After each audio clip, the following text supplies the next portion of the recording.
I am here today to talk to you about my self-portrait project, so stay tuned and watch.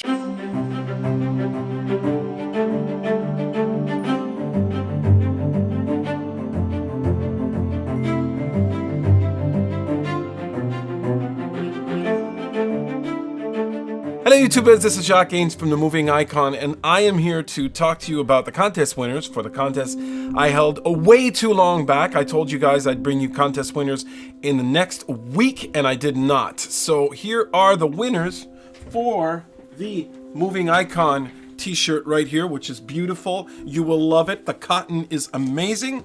And the winner is, I should say, first place, Nicolas Solvesten. I do not know if I'm pronouncing that right, Nicolas.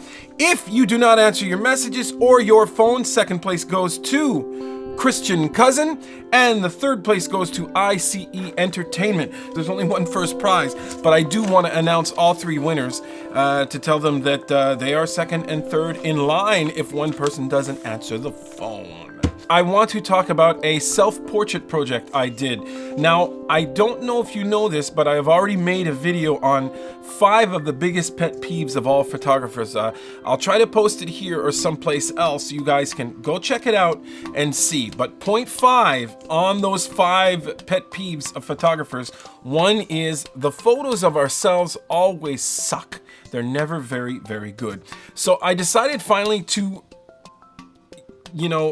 how can I say this? Roll up my sleeves and take pictures of myself. Now, here's where the whole difficulty pops in. When you are portrait, fashion, or any sort of photographer that photographs people, you sort of analyze coldly and objectively the beauty of whatever you're taking a picture of, be that a person or whatever. To be quite honest with you, I think it is pretty well stated fact that not all photographers are beautiful like their models. So since that is the case, when you go and actually start taking pictures of yourself and analyzing yourself, it is tough. For the longest of times, you've been analyzing coldly and looking at other people who are already by default pretty beautiful, and you've been looking at them and analyzing and finding faults. So when you turn around and look at someone full of faults and it's yourself, it becomes pretty tough to do.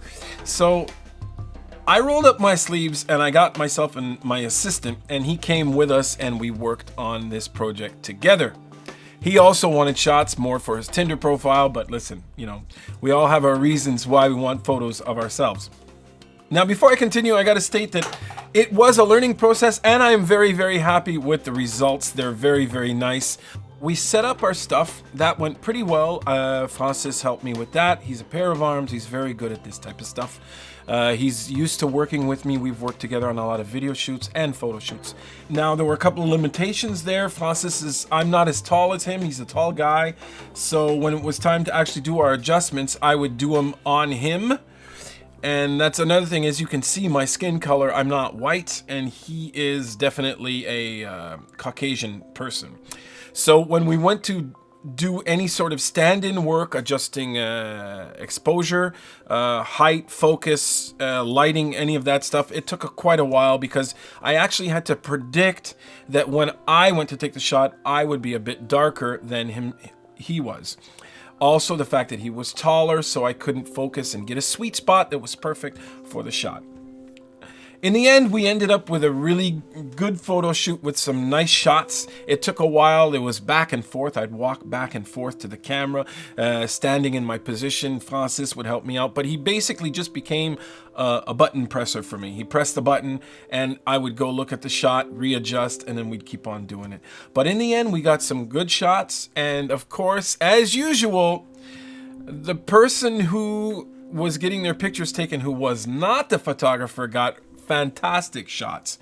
I got great shots because they were to my liking, but it would have been fun to be able to actually compose and do stuff on myself. And that will never happen because I cannot split myself in two.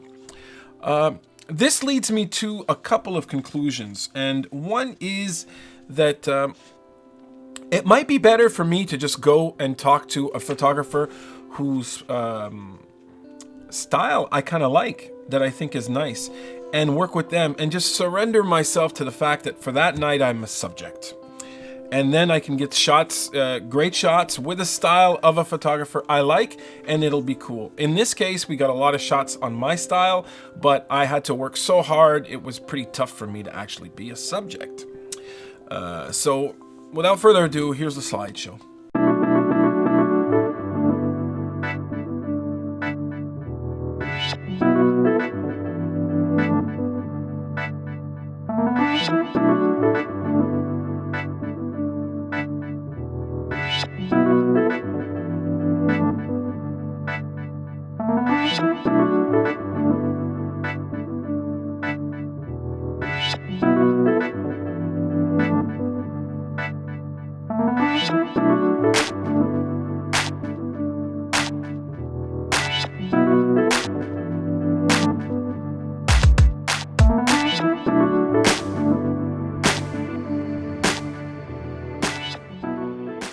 I hope you enjoyed that slideshow. Listen, if any of you guys have any sort of suggestions on self-portraits, how they should be done, what your experience was when you did self-portraits, what you suggest to me as a photographer on how to get great self-portraits, please leave your comments below. It is always appreciated.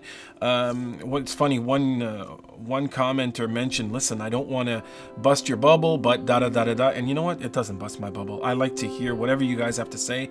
I appreciate it, be it negative or be it positive. What's important is that we move on and we embrace our mistakes. Follow me on Facebook, Twitter, Instagram for my high quality stuff. Check out Behance. I also started a Patreon page. If you guys would like to donate, it would be much appreciated. I try to keep this up, and all this stuff I do is not free, so it's always nice to have some help from you guys. If you like this video, just click the thumbs up at the bottom. If you want to keep in cahoots with what I do, subscribe. And don't forget, everybody, keep on making something from nothing. Okay, Dad, action now. This. Okay, look in the lens. Listen, I'm not gonna say listen again. I always do that. Hello, YouTubers. Listen, why did I say listen again? Action later.